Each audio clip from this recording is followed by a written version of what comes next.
The Senate will come to order. Mr. Majors, please call the roll.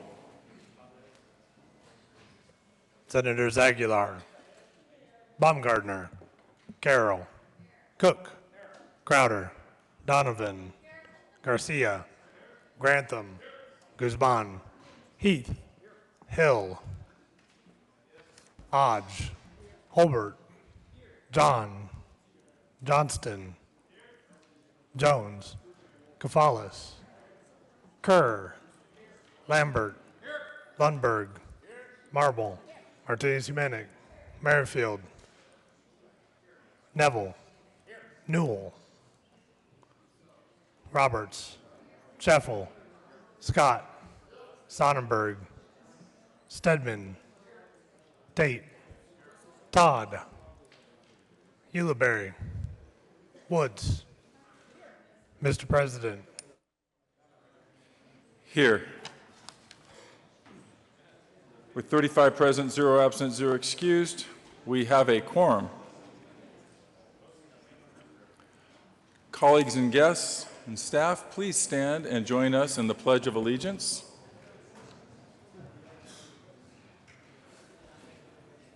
Senator Woods.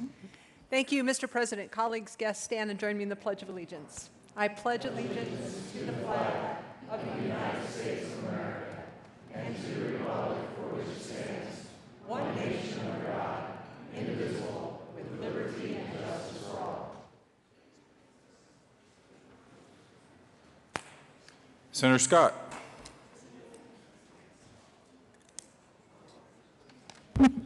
Thank you, Mr. President. I move that that the reading of the journal for Friday 6th be dispensed with as corrected by the Secretary. Was I close? Is there an amendment?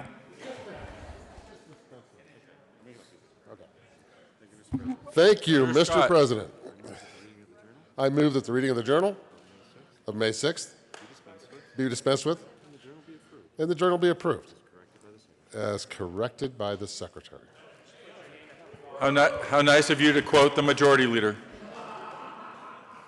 You know, you've got 3 days to get this right. You want to start over on your own?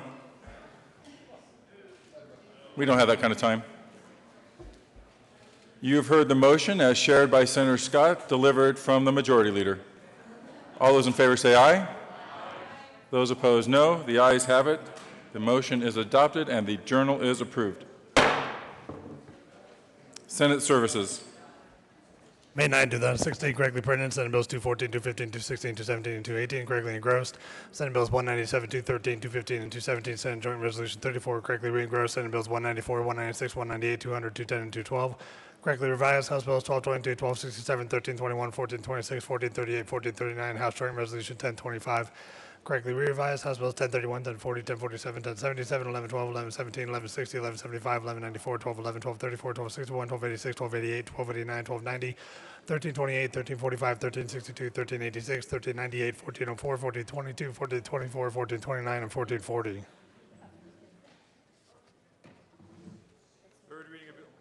Third reading of bills, final passage.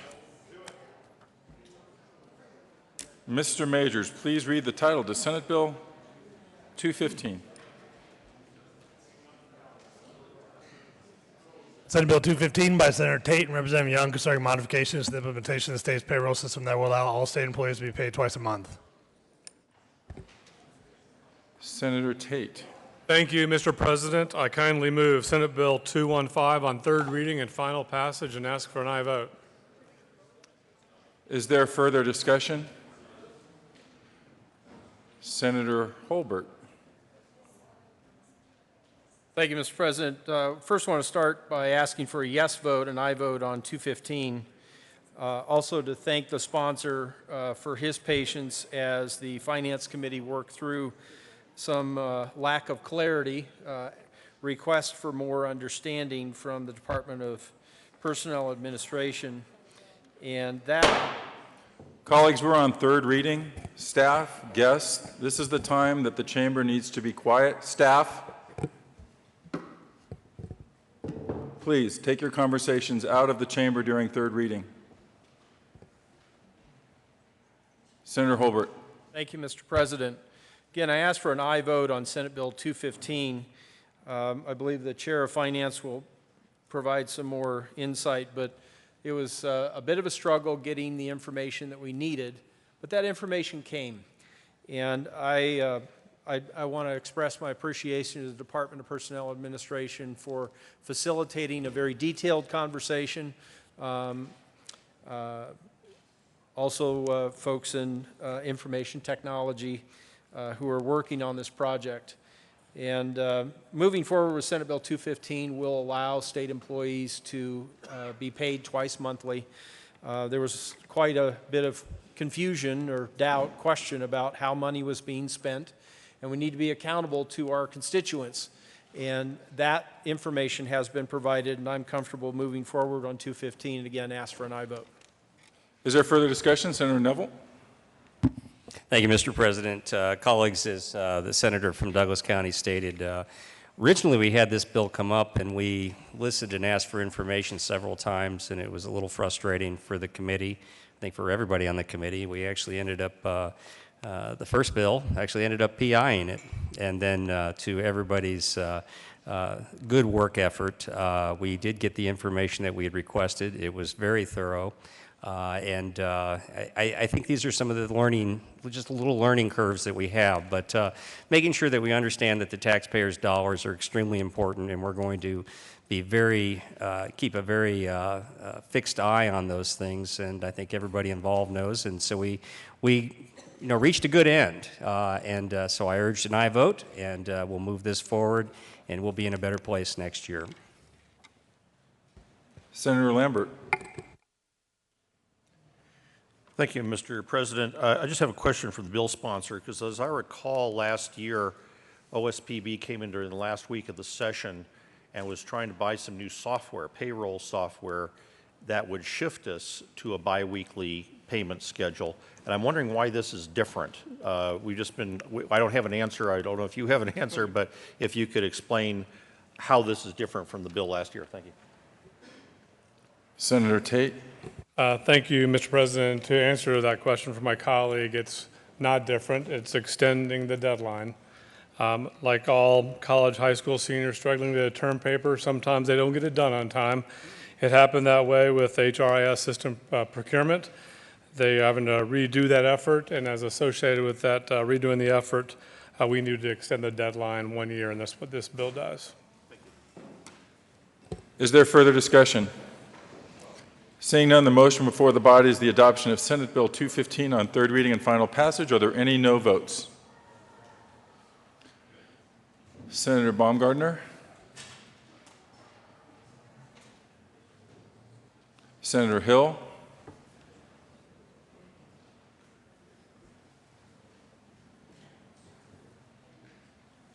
With 33 ayes, 2 no, 0 absent, 0 excused, Senate Bill 215 is adopted. Co-sponsors. Senator Newell, Senator Merrifield, Senator Heath, Senator Todd.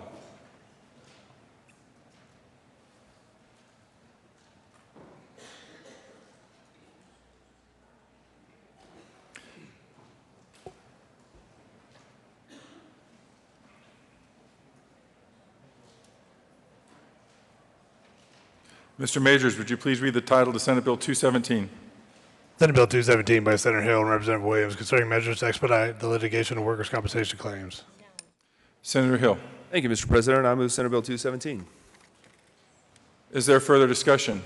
Seeing none, the motion before the body is the adoption of Senate Bill 217 on third reading and final passage. Are there any no votes?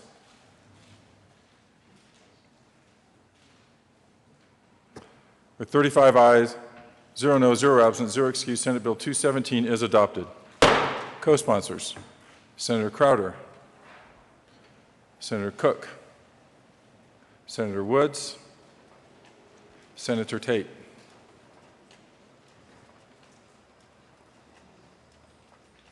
Senator Newell, Senator Merrifield,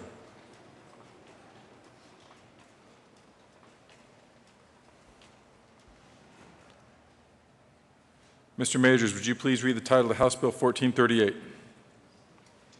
House Bill 1438 by Representative Winter, Senator Martinez Humana, concerning the provision of reasonable accommodations by an employer for persons who have a condition related to pregnancy. Senator Martinez Humana. Thank you, Mr. President. I move House Bill 1438 on third and final passage and ask for favorable approval. Is there further discussion? Senator Neville.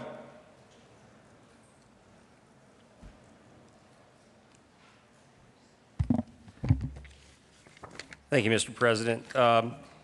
Colleagues, I thank the bill sponsor for what I believe was being attempted here, but unfortunately, I think there are going to be some unintended consequences from the language of the bill, which put more of a tremendous burden on employers. There's not really a lot of teeth in this bill, but I think it's going to create a certain amount of confusion, and I'm hoping that I'm wrong, but I will be, based on that, just a respectful no.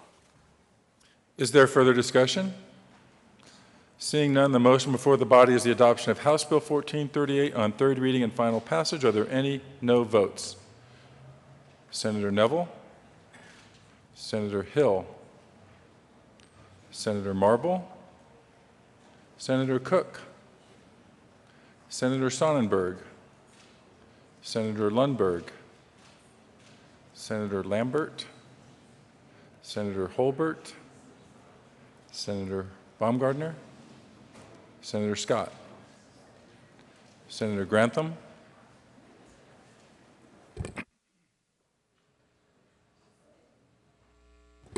with 24 ayes, 11 no, 0 absent, 0 excused, House Bill 1438 is adopted.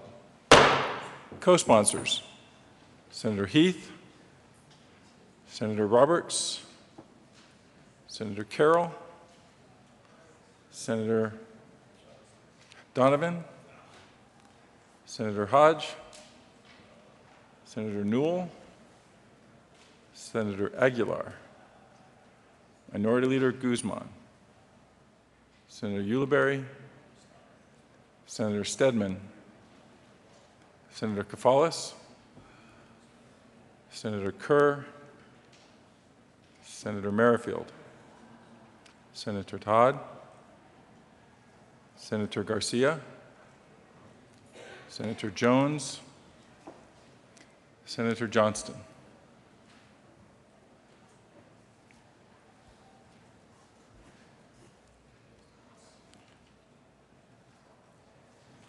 Mr. Majors, would you please read the title to Senate Bill 213? Senate Bill 213 by Senator Sheffield and Ulibarri and Representative Singer and Doug Rosso, concerning developing practices for construction defect litigation in connection therewith making an appropriation. Senator Ulibarri.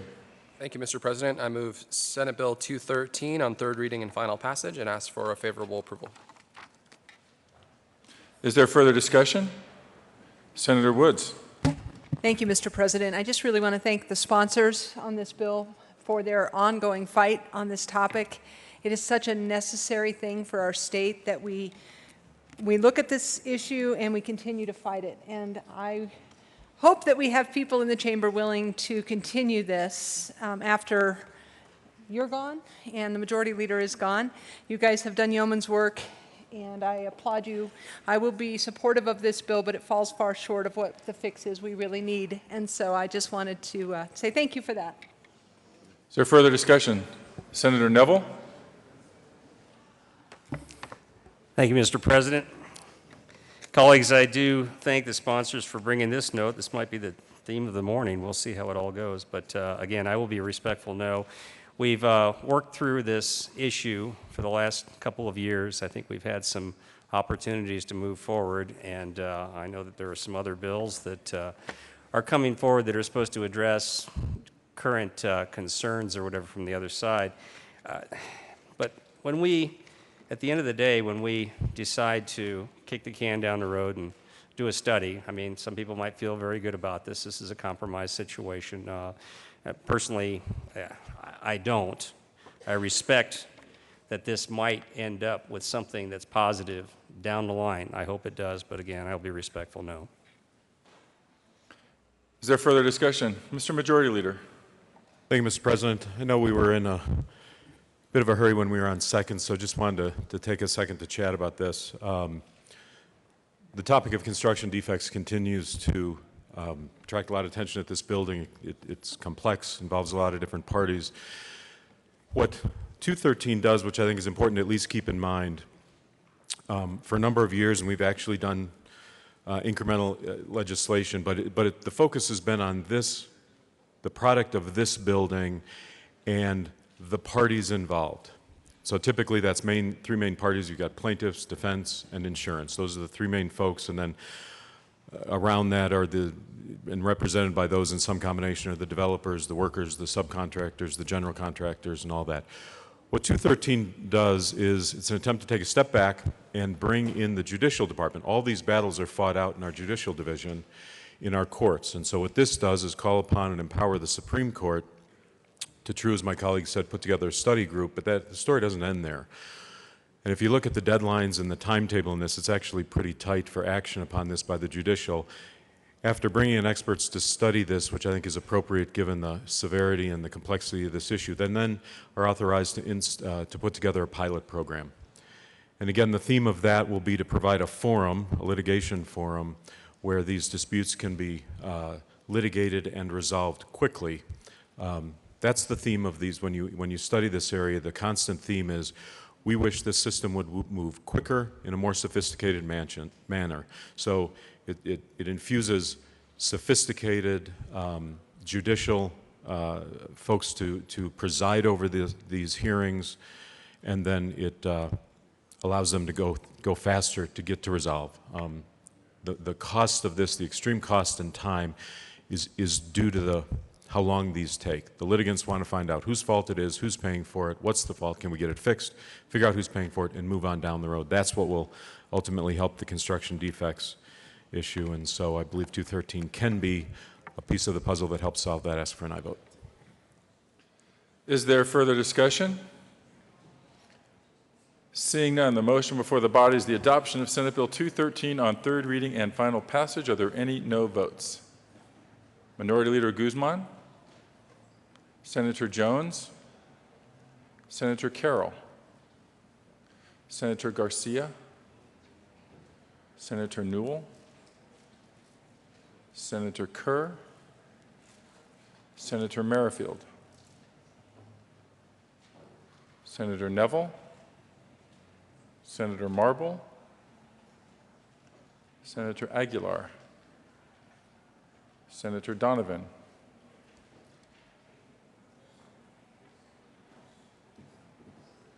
with 24 ayes, 11 noes, 0 absent, 0 excused, Senate Bill 213 is adopted.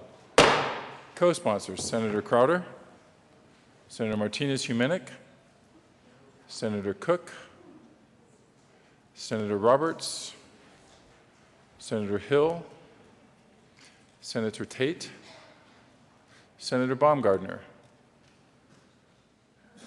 Senator Grantham, Senator Heath, Senator Lambert, Senator Johnston, Senator Kafalis,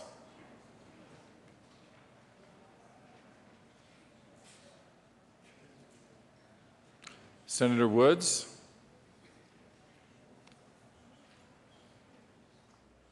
please have the President. Mr. Majors, would you please read the title to House Bill 1267?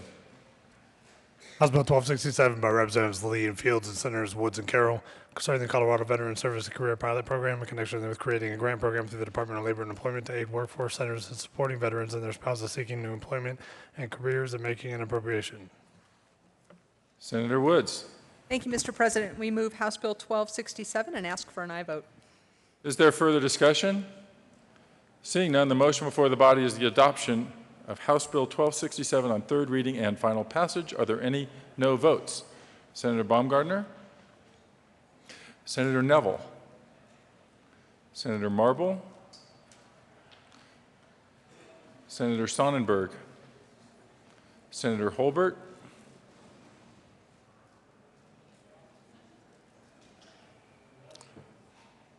with 30 ayes, 5 noes, 0 absent, 0 excused, House Bill 1267 is adopted. Co-sponsors, Senator Crowder, Mr. Majority Leader, Senator Johnston, Senator Roberts, Senator Merrifield, Senator Martinez-Humenick, Senator Tate, Senator Donovan, Senator Heath, Senator Kafalis, Senator Ulibarri, Senator Grantham, Senator Garcia, Senator Hodge, Senator Stedman, Senator Jones, Senator Aguilar, Senator Todd, Senator Kerr, Senator Newell, Senator Hill,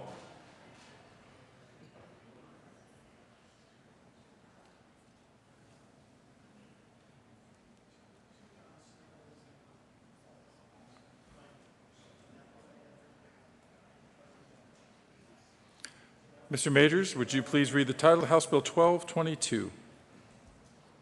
House Bill 1222 by Representatives Reagan and Tyler, Senators Todd and Hill, considering increasing the availability of supplemental online education resources in connection with creating the statewide supplemental online and blending learning program and making an appropriation. Senator Todd. Thank you, Mr. President. Good morning, colleagues. And I move House Bill 1222 on third and final reading and ask for an aye vote. Is there further discussion? Senator Hill. Thank you, Mr. President. Colleagues, there's been a lot of talk on this bill over the weekend. Spent a lot of time on Mother's Day talking to people exactly what this bill does. What we have here is a new option, another option for many of our students who, for whatever reason, maybe Common Core and math in their classroom isn't working out for them and they like an opportunity to take a class online. Or perhaps reading is a struggle for them and they need some supplemental resources to help out. Unfortunately, many of our districts don't have the resources to provide this from a supplemental online set of training. And so this bill creates a statewide option for it, completely optional, completely just a new set of resources for many of our students. Many of us talk about the importance of school choice and those resources. Tragically, many of our districts either will not or cannot provide those resources, and so in conjunction and following our Constitution, we need to make sure these are available statewide for a thorough and uniform system. There's been some concern. I know a lot of people talked about online and protecting data privacy. That's a legitimate concern. It's a fair concern, and that's why we worked so hard on House Bill 1423. We passed unanimously out of here. I think it had nearly unanimous co-sponsors. All of these online resources are protected and covered by that data privacy that we put in. Again, remember on 1423, what we did there was said, if you're going to contract, if you're going to collect people's data, you had better protect it. And if you don't protect this data, you are going to lose your contract, and we're going to make available for all the world a list of those who are not respecting our students' data. So we have these states right now. Once the governor signs this, we will have, of the 50 states, we will have the strongest and the best data protection for our children in public schools of any state in the nation. This tees in directly to that. All of this will be covered under there, but provide a new level of choice for any of our students who for whatever reason, whether it's, again, maybe a conflict with a teacher, maybe they need some supplemental help on math or reading or whatever it might be, or learning a separate language, this gives them another resource, another opportunity that they can choose to use if they want to. If not, again, no big deal. It's completely a choice-based system on this. Ask for your support on House Bill 1222. Is there further discussion? Senator Woods. Thank you, Mr. President. I want to rise and explain my no vote on this bill. I have heard from some of the lobby working with BOCES that this bill doesn't have to pass for this to happen. They're going to go on and do blended learning even without this grant. And I applaud all of us for passing student data privacy, but every time a child logs onto a computer, data is gathered, algorithms can be run, and profiles are created because they log in with their student ID. I think every time we can help ensure the protection of that data with 1423 in place, it's a great bill. Again, I think we should do that on this bill and be a no vote.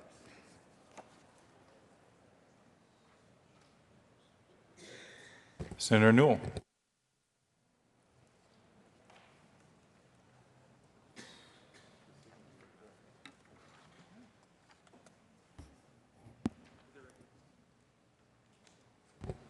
There is an amendment on the desk.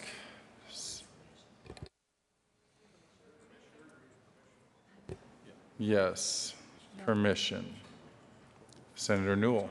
Thank you, Mr. President. I ask for permission to run an amendment on House Bill 1222 and ask for permission for that. Please explain. Thank you, Mr. President. Members, some of you have heard from some of your constituents over the last week or so about one piece of the bill that required on page 3, line 16, that said each public school in the state must evolve into a digital learning environment. And some of the parents were concerned that that didn't include teacher-led instruction as well, and that it was too exclusive and forcing public schools to do that. And so this amendment would give that flexibility. Is there further discussion? Senator Hill. Thank you, Mr. President. Colleagues, I think this preserves the intent of what we're working to do here and make it an option and make it available. Ask for your support on this effort. Is there further discussion?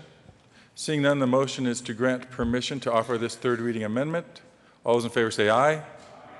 Those opposed, no. The ayes have it. Permission granted. Mr. Majors, please read Amendment 8. Amendment 008, House Bill 1222. Senator Newell. Thank you, Mr. President. I move Amendment 008 and ask for an aye vote that does exactly what I just said. It says that every public school in the state must have the capability of a blended environment of digital learning and teacher-led instruction. And I ask for an aye vote. Is there further discussion? Senator Hill. Thank you, Mr. President. As I mentioned some of the concerns earlier, and many of the folks I talked to over the weekend, I understand the concerns are there. If this helps alleviate some of those concerns, I certainly support it. Again, remember that the goal of this bill and how this amendment fits into it is to make this additional resources to students across the state.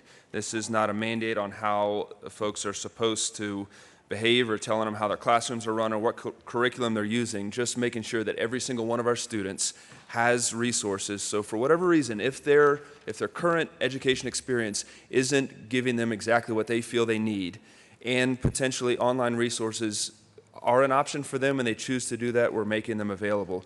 I think this amendment helps clarify that for us, and I appreciate your support. Senator Lambert.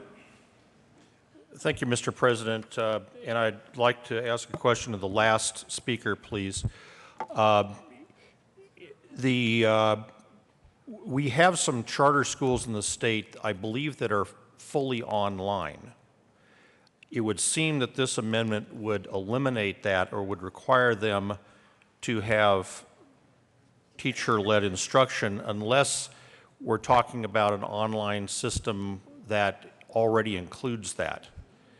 So I just wanted to see if that's how you interpret that. Would this compromise any of the, I can't remember the name of the thing. I think it was, we have some online learning centers and we have some online charter schools, I think, down in southern Colorado. I just want to make sure that the intent of this is not to eliminate their business processes. Mr. Majority Leader. Thank you, Mr. President. I move the Senate lay over House Bill 1222 to the end of the third reading calendar.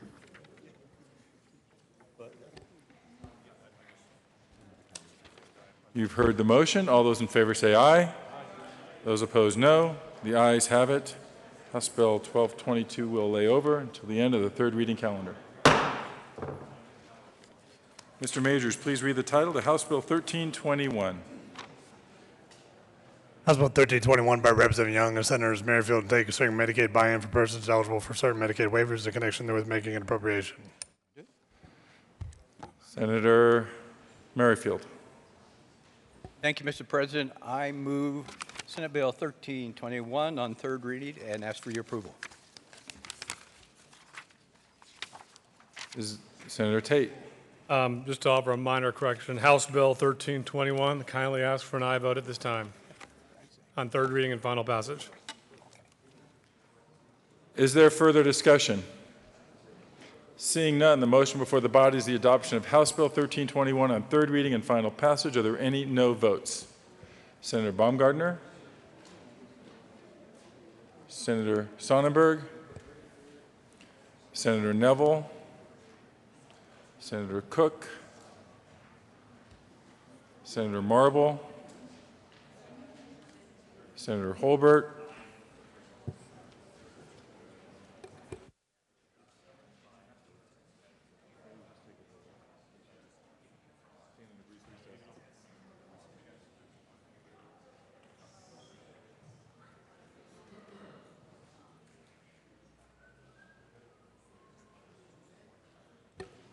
Senator Scott? Okay. Okay. With 28 ayes, 7 noes, 0 absent, 0 excused, House Bill 1321 is adopted. Co-sponsors, Senator Stedman, Senator Newell, Senator Carroll, Senator Crowder,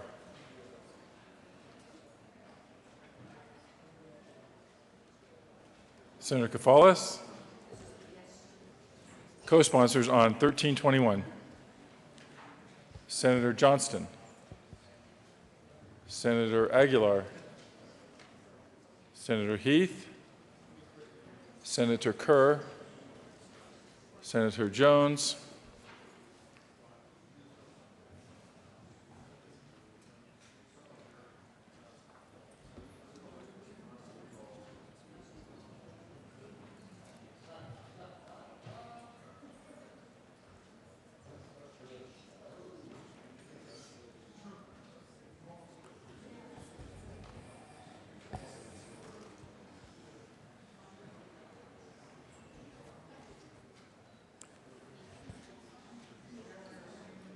Mr. Majors, please read the title of Senate Bill 197. Senate Bill 197 by Senator Stedman and Representatives Williams and Norberg, concerning the retail sale of alcohol beverages in connection therewith restricting the issuance of new liquor license drugstores and retail liquor store licenses except under specified circumstances, allowing liquor license drugstore and retail liquor store licensees to obtain additional licenses under limited circumstances, and repealing the limit on the alcohol content of fermented malt beverages on January 1, 2019. Senator Stedman. Thank you, Mr. President. I move Senate Bill 197 on third reading and final passage and ask for permission to offer a third reading amendment. It was expected. Senator Stedman. Thank you, Mr. President. Colleagues, the technical amendment that I'm going to ask permission to offer does two things. It clarifies the term off-premise means not on the licensed premise. An important clarification, if ever there was one. And it also it fills in a gap that exists where right now to acquire additional liquor license, drugstore licenses, a store must buy two existing licensees or any existing licensees within a certain radius. And this is clarifying what happens if there's not two in the same licensing jurisdiction, and you would be able to go to the nearest licensing jurisdiction if you have to go outside of your current licensing jurisdiction. That's just a simple clarification of no new concepts for the bill, just sort of spelling out how it works in different fact situations. We'd like to get the bill amended as good to go as we can as it leaves the Senate, because obviously it's got very little time to complete its journey through the House. And hope springs eternal. Maybe it could, this could be the last amendment to the bill and it won't have to come back here yet this week. That's the intent and why I would ask for your permission right now. Senator Baumgartner. Thank you, Mr. President. And I rise in support of L013. That was one of the concerns that a lot of people had come to me about, was the licensing, purchasing of the licensing that was not within a certain area that they could go outside and they had to purchase the two. So I would ask for a yes vote on this amendment. So we are on permission. All those in favor of granting permission to offer a third reading amendment, say aye. Aye. Those opposed, no. The ayes have it. Permission is granted. Mr. Majors, would you please read Amendment 13? Amendment L013. Thank you, Mr. President. I move Amendment L013 colleagues, we were just discussing it. I ask for your aye vote. Is there further discussion? Senator Kerr. Thank you, Mr. President. I rise in opposition to L013, and this is a process question for me, as it was explained that this passing this amendment would hopefully preclude the bill being amended any further in the other chamber. As I mentioned on Friday, there's possibly some language I would still like to see amended in this bill. I'm hoping that that does happen over in the other chamber. And while I don't oppose changing the bill as it states here in this amendment, I'm hoping that there is further discussion and potentially changes over in the House. I'll be a no vote on L013. Is there further discussion on the amendment? Seeing none, are there any no votes? Senator Kerr?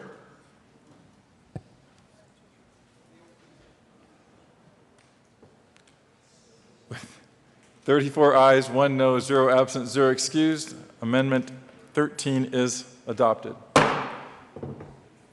Which takes us back to the bill. Is there further discussion? Senator Neville. Thank you, Mr. President. Colleagues, you know, as we've stated, this is the good senator from Denver did yeoman's work here to bring all the sides together, but it is far from perfect bill. One area that I want to make sure that we probably need to address, I don't think we'll address it in this session because we've come so far to try to move this forward. It doesn't make a lot of sense to blow this up, but we had one of our people that testified on Friday made a very, very good point that I think is very strong that we need to consider.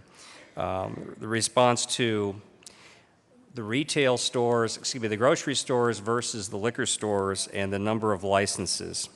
We don't know as a governmental entity how this is going to develop, but I think one of the things that's very critical, if we are to be fair and equitable in government, we need to allow all business models the opportunity to flourish.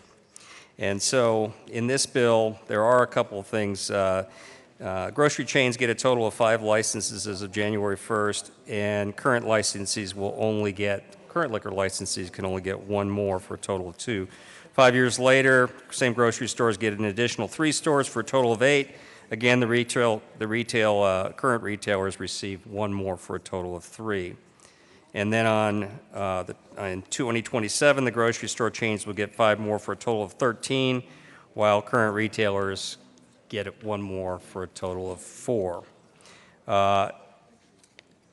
But on January 1st, 2032, the out-of-state grocery chains will get 7 more for a total of 20, and then in 2037, those same grocery chains will be able to apply for an unlimited number of licenses. Now, we don't know how the small liquor stores will do, but I would believe that there are several of them at least, or they may decide to, some may decide to be focusing on niches, some may never decide to get past 1 store, some may be able to get to 3, but if they get to 4, is that a magic number?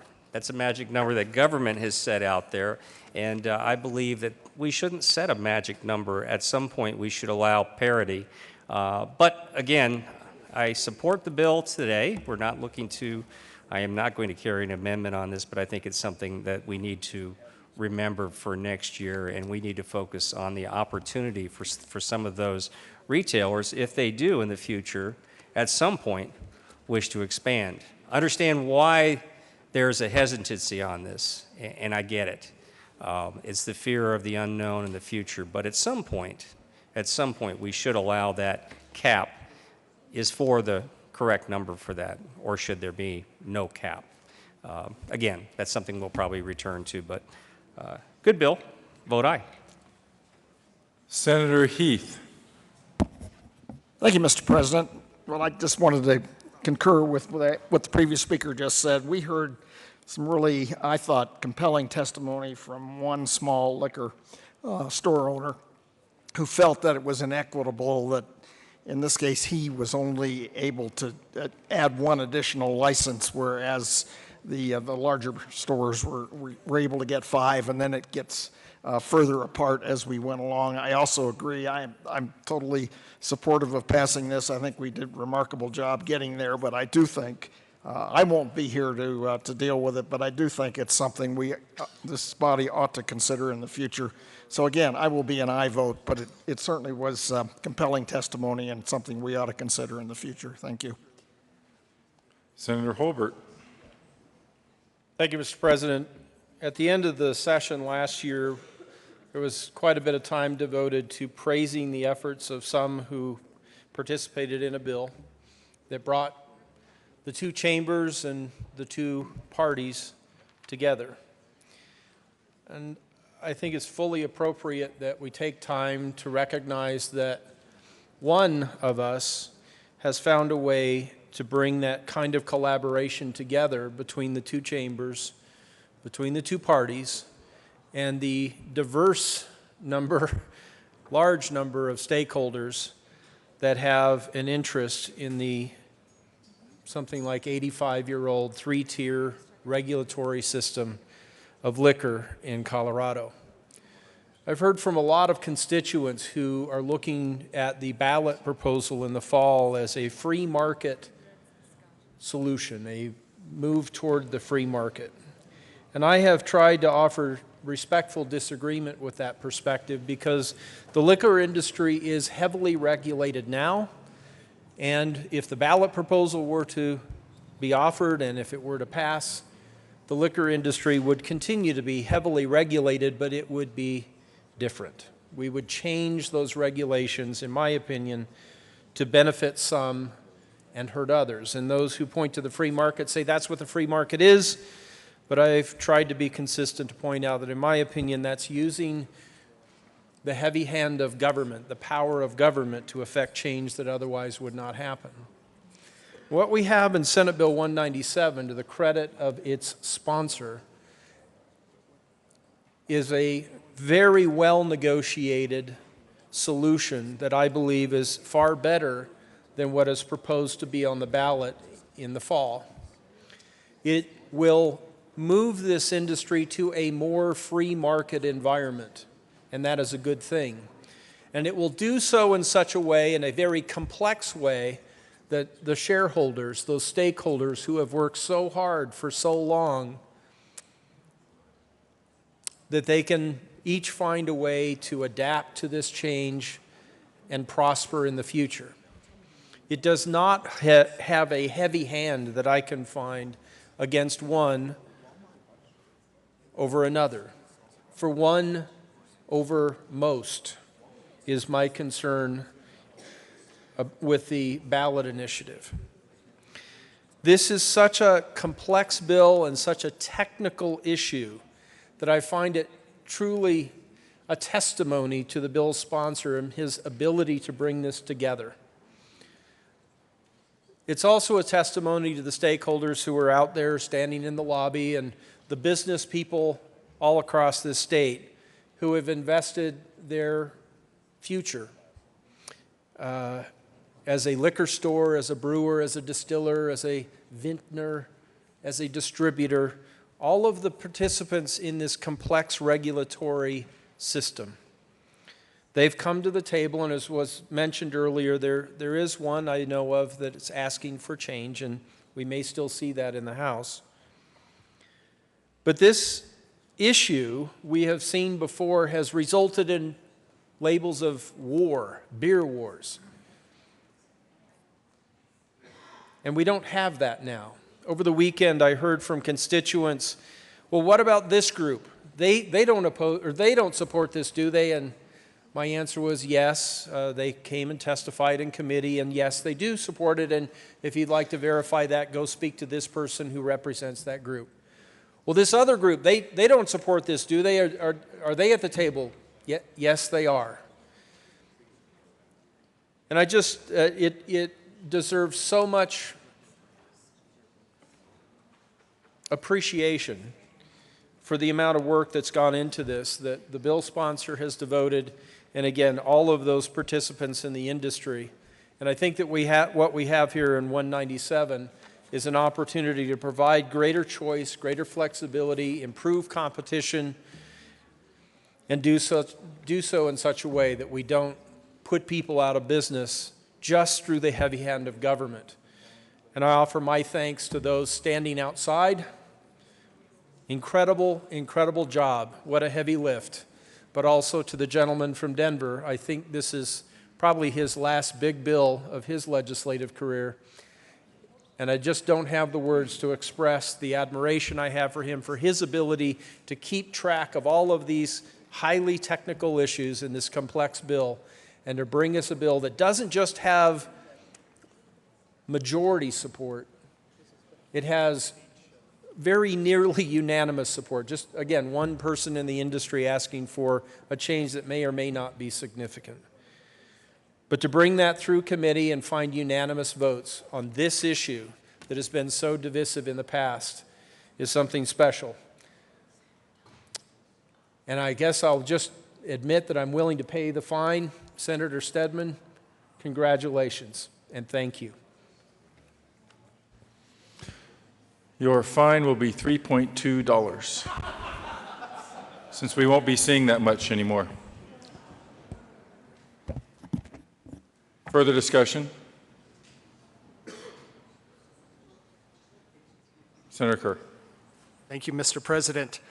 While I rise in ambivalence about this bill, I will absolutely agree with the former speaker on what the sponsor of this bill has done and the accolades that are due to him. However, there is one clarification that I want to make, and this is some information. I believe on Friday and this morning we've heard talk of how all sides have come together to agree on this, but I've heard that there's still at least one group out there that is still actively gathering signatures and has not come forward to support the full coalition here. And we've also heard of at least one other person who has some ambivalence about this bill. I don't think it's quite at the point it needs to be, and I'm hoping that if this is truly going to go through the system and be the change that we've all talked about, that we will truly get all of the major players on this to come to the table, drop the threats hanging over about doing ballot initiatives and truly work this out in a deliberative process. But again, let me continue the praises of the bill sponsor for a job well done to this point, ambivalently. Thank you. Is there further discussion? Seeing none, the motion before the body is the adoption of Senate Bill 197 on third reading and final passage. Are there any no votes? Majority Leader Scheffel, Senator Lundberg, Senator Crowder, Senator Marble,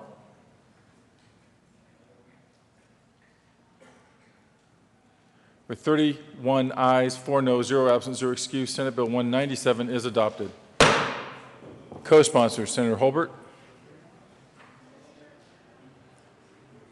Senator Heath, Senator Ulibarri, Senator Woods, Senator Grantham.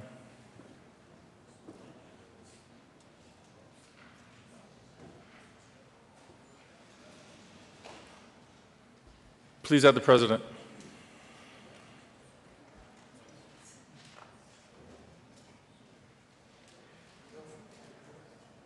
Senator Hill.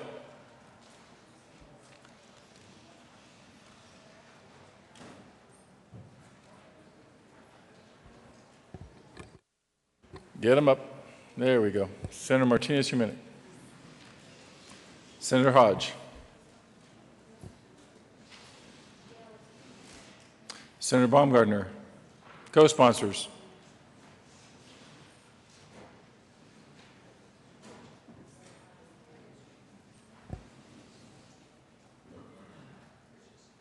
Mr. Majors, please read the title of House Bill 1439.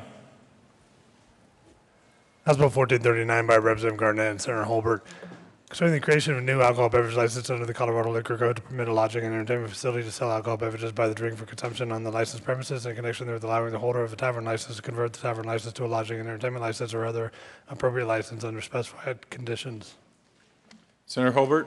Thank you, Mr. President. I move House Bill 1439 on third reading and ask permission to run a third reading amendment. Please explain. Thank you, Mr. President. On the little bill that we just heard about, 197, it relocates a section of current statute that has to do with persons under 21 who in some situations are allowed to serve alcoholic beverages. That doesn't change. They can now and they will in the future.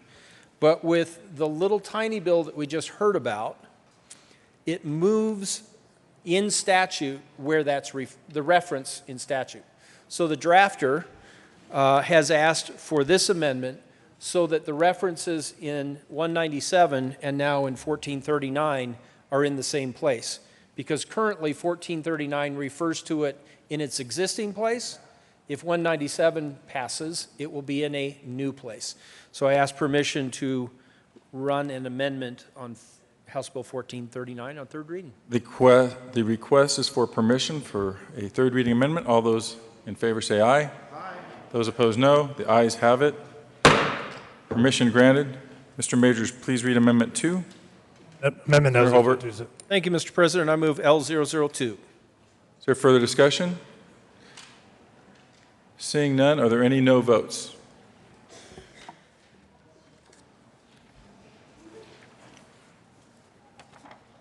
(35 ayes, 0 no, 0 absent, 0 excused). Amendment 2 is adopted. To the bill, Senator Holbert. Thank you, Mr. President. I move House Bill 1439 as amended on third reading and final passage. Is there further discussion? Seeing none, the motion before the body is the adoption of House Bill 1439 on third reading and final passage. Are there any no votes? Senator Crowder.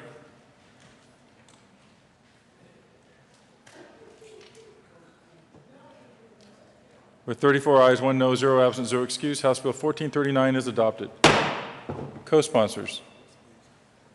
Senator Stedman.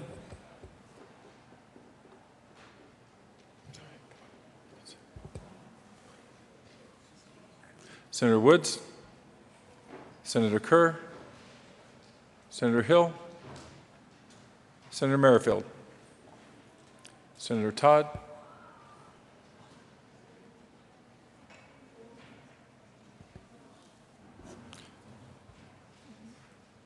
Mr. Majors, please read the title to House Bill 1426.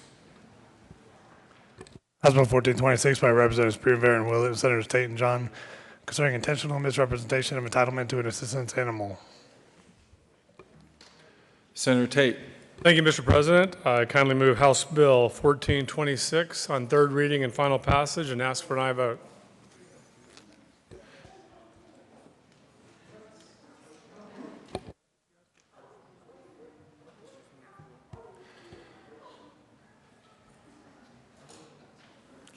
You look away for 1 second. The motion before the body is the adoption of House Bill 1426 on third reading and final passage. Are there any no votes? Senator Crowder, Senator Cook, Senator Hill, Senator Roberts, Senator Lambert,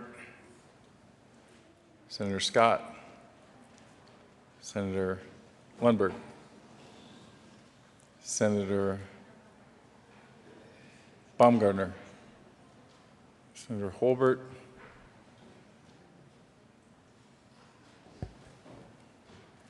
with 26 ayes, 9 no, 0 absent, 0 excused, House Bill 1426 is adopted. Co-sponsors, Senator Heath, Senator Merrifield, Senator Newell, Senator Todd,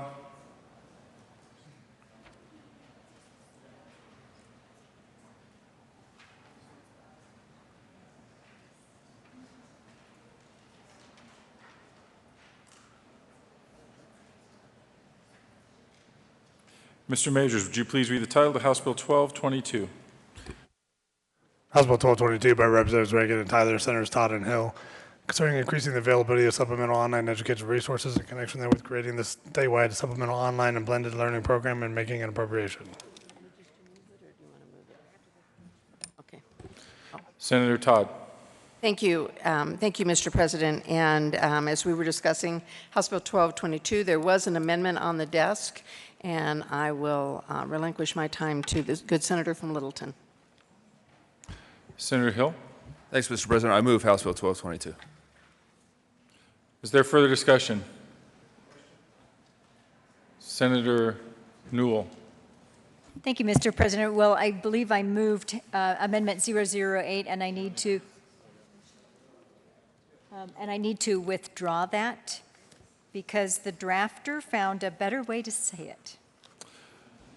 Amendment L008 has been withdrawn.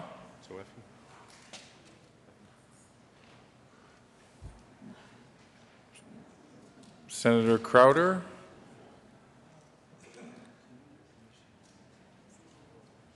Passes. Senator Newell. Are you seeking permission for a third reading amendment? Yes. Senator Hill. Thanks, Mr. President. I ask for permission for a third reading amendment. I appreciate the senator working with me on a better way to say this. We can explain the amendment once we get there, but it clarifies our intent about making this an option for students who choose a blended learning environment. The request is for permission to offer a third reading amendment. All those in favor say aye. Aye. Those opposed, no. The ayes have it. Permission granted. Mr. Majors, would you please read Amendment 10? Amendment L010 to House Bill 1222 by Senator Newell. Thank you, Mr. President. I move 010, and it is exactly what my colleague from the Springs said. Further discussion? Senator Hill. Thanks, Mr. President. Colleagues, I'll just read this real quick, and we're just clarifying here that the advances the technology revolution brings must be equally available to students throughout Colorado who choose a blended learning environment. There was some concern that we had some language in here that we were trying to force districts to be something that they're not. We're trying to force technology. That is clearly not the intent here. I would never do that. I really appreciate all the different options we have for education here in Colorado. And just to see, this amendment goes in the legislative declaration part, but if you look on page 9 of the bill, middle of the page, we're trying to be clear throughout the entire bill, and this amendment supports it.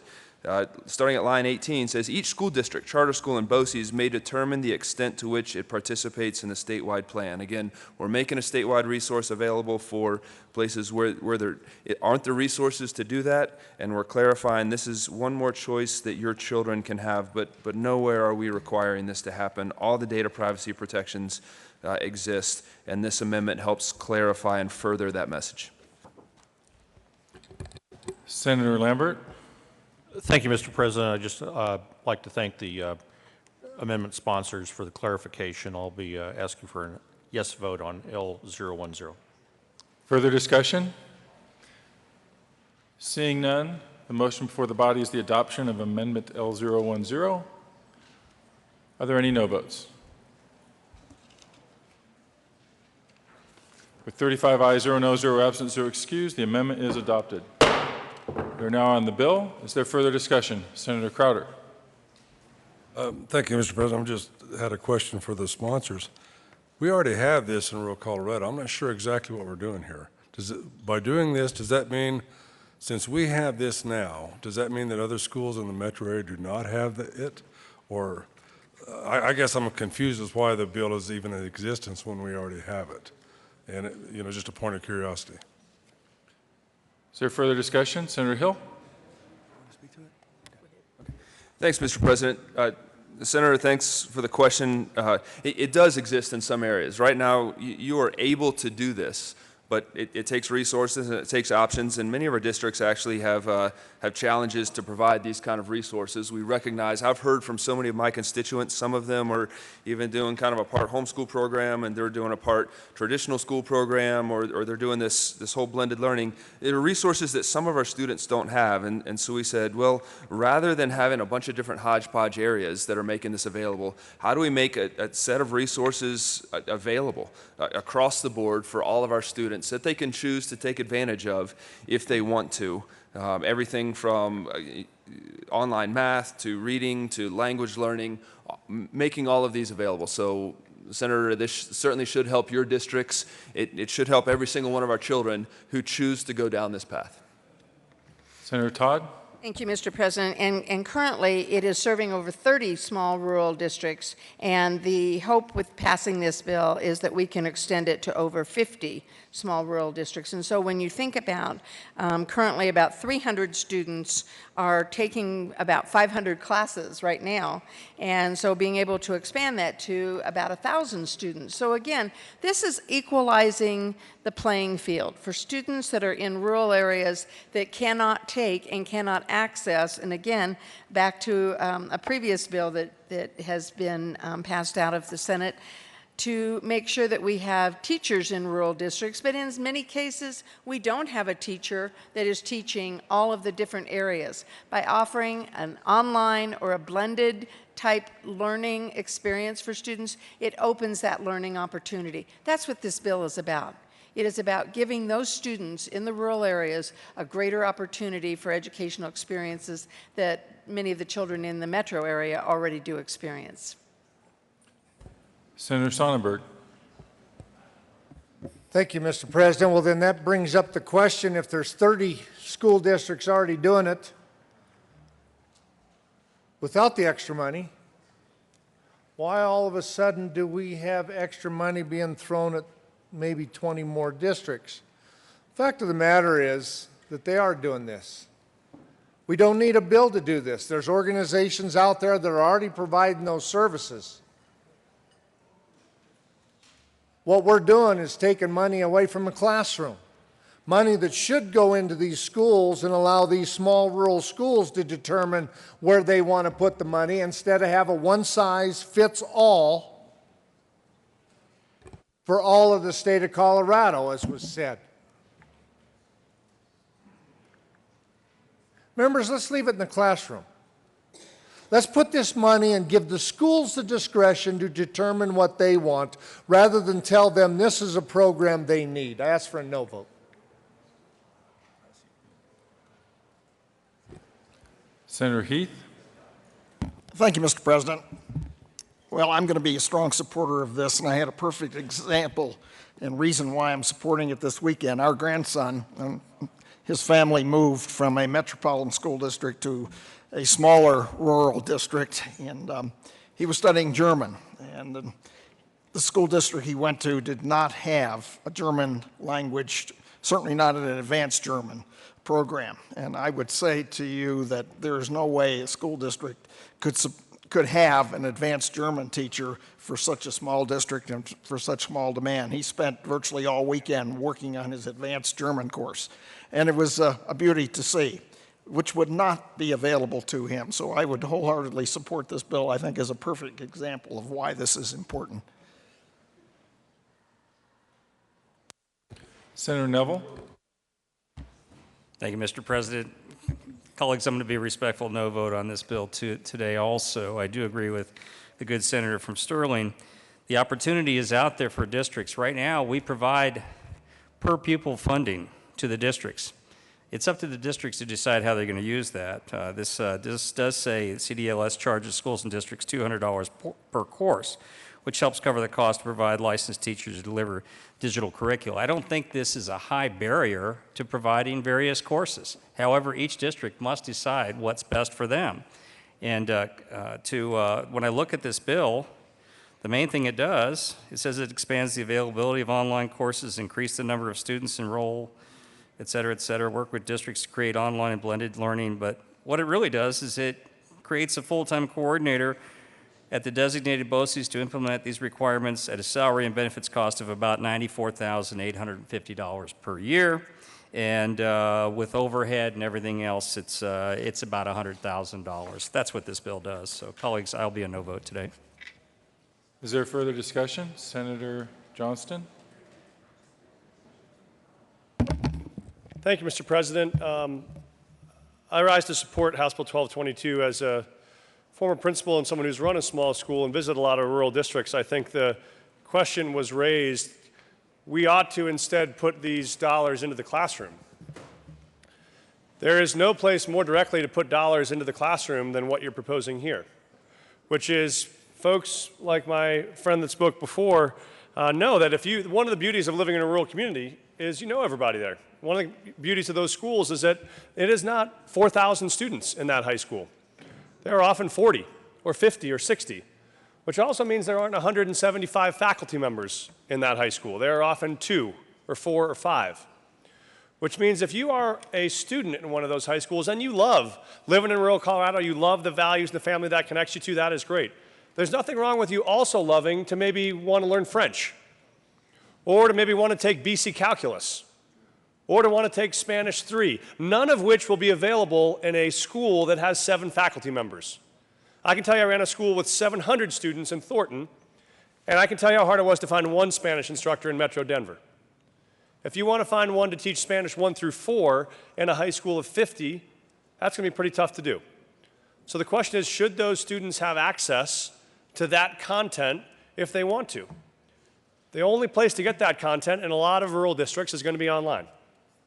All this does is says if you are a student who wants to have access to online courses, we ought to provide resources to make that possible so that you don't have to be at a disadvantage simply because you choose to live and love in a rural part of the state. Absent that, what we're saying is let's make sure that those options are only available to kids that live in larger communities with larger high schools. I don't think that's what any of us are after. So I would ask for a yes on 1222 and make sure kids have a chance to get into whatever classroom they want to pursue whatever passion they have. In this day and age, that means going outside of the 4 walls of the schoolhouse you're sitting in. I'd ask for an aye vote. Senator Sonnenberg. Thank you, Mr. President. What you just heard from my good friend from Denver is not exactly the way it works. What we're doing here is creating a new bureaucracy. What's not new? It's something that we've had in place with no accountability to be able to provide services to school. They don't do it based on what the school asks for. What I'm asking you to do is give the money to the school, let the school tell BOCES or concurrent enrollment universities or colleges or junior colleges, this is what we need, whether it be German, whether it be French, whatever it may be, and let's put those classes that way. What we're doing here is creating a program that says, we want you to build this program. We're not sure any schools will participate because we're not accountable to you, and that's what BOCES is, not accountable to anybody. We should be giving the money to the schools and letting the schools contract with BOCES and tell them what we need. That's the way it should work. You provide services that some schools may want, some may not want. That's one thing. That's not helpful. If you allow the schools to take the money and contract for that German class wherever they need to, or that French class, or whatever else the class may be, let the schools do it rather than create a program in which we'll sit there and you don't know if people will ever use it. Obviously, some use it. There's 30 schools that used it. But let's give the power to the schools to make these decisions. Give the powers to the schools to contract with BOCES or whoever else they need for these projects that are talked about and these classes that are talked about and the online learning that's talked about in the bill. As you heard, there's already a number of schools already doing this without this new program. Give the power to the schools. Vote no on 1222. Senator Hill. Thank you, Mr. President. Colleagues, you've heard about lack of accountability. It's one of the first times I've heard one of my colleagues talk about parents choosing a school as not being accountable. The people taking advantage of these programs are those who are choosing because for whatever reason, between the parent and that child, they decide they're not getting the educational resources they need. It may be a math class that's not offered there. It may be a language class. It may just be a chance to add to some of the language training they've been looking for. These resources are options for those who choose it, and therein lies your accountability. Therein lies our task to provide options for our children. Colleagues, I ask for your support for one that opens up. Yes, some schools are doing it. Great on them. Many schools aren't, and they don't necessarily have the resources to do so. And it's our task to make sure those resources are available so that every single child in Colorado can choose what education experience is best for them. Ask for your support. Senator Roberts.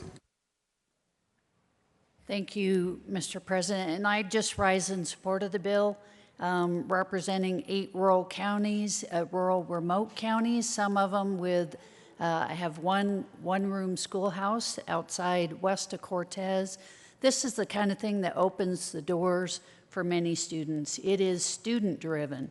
To me, that's where we ought to be. If we are going to work on the dropout rate in Colorado, which desperately we need to do, it needs to be student-driven. I think this bill is all about that, and I strongly support it. Thank you. Senator Todd. Thank you, Mr. President. Just in closing, I think one of the things that we are most concerned about is making sure that all children in Colorado are given an opportunity to learn. And what that delivery method looks like could vary from building to building, from district to district, from classroom to classroom. And what this bill does is it just simply opens up more opportunities. It opens up a way of doing it in a cooperative manner and in a financially prudent manner. Because if each building decided how they wanted to operate on this, it would be very costly. By having cooperative services, the Board of Cooperative Services, our BOCES, coordinate and put this together for, with input from teachers and from districts, being able to make sure that it is provided for all districts and for all students. With that, I am very proud to be, along with my cohort from Colorado Springs, the sponsor of House Bill 1222, and ask for an aye vote. Thank you. Is there further discussion? Seeing none, the motion before the body is the adoption of House Bill 1222 on third reading and final passage. Are there any no votes?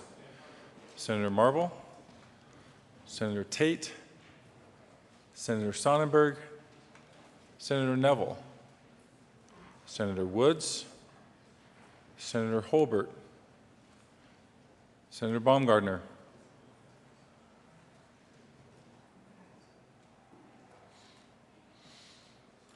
with 28 ayes, 7 no, 0 absent, 0 excused, House Bill 1222 is adopted. Co-sponsors, Senator Roberts, Senator Heath, Senator Newell, Senator Jones, Senator Kerr, Senator Martinez-Humenick, Senator Donovan,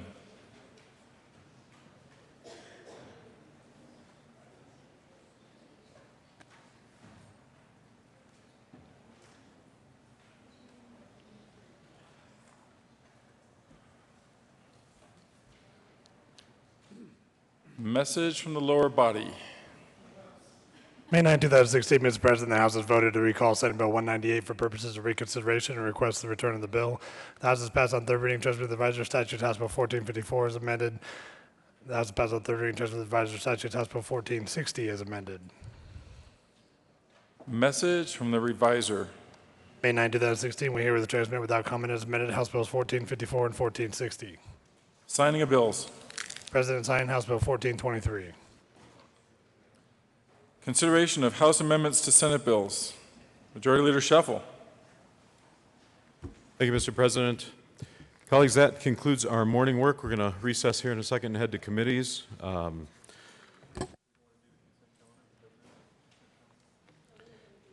The Finance Committees and State Affairs are going to meet upon adjournment here. I've talked about those chairmen. They're going to be generous with the transition here to give you a chance to get something to eat and get into committee. Then Appropriations Committee meets upon adjournment of the State Veterans and Military Affairs Committee, and then we'll come back to the floor when appropriations is done. Hopefully that'll be looking at mid-afternoon, unless you all get bogged down in committee. We are going to keep the desk open because we're waiting for a couple of things to come over the House. And any other announcements?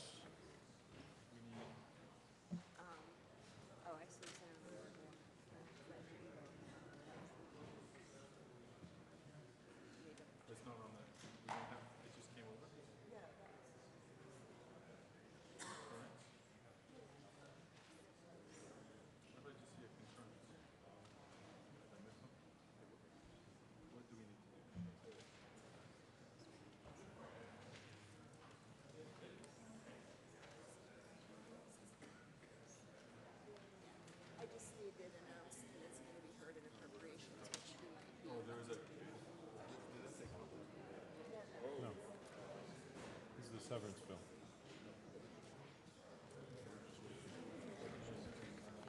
So one more announcement. As I said, appropriations will meet upon the adjournment of State Veterans Military Affairs. Please be advised that appropriations will meet and have public testimony on Senate Bill 218. It's the severance tax bill. Fix Senate Bill 218 will be heard in appropriations upon adjournment of State Affairs, and there will be public testimony, and that will be in LSB B. Announcements.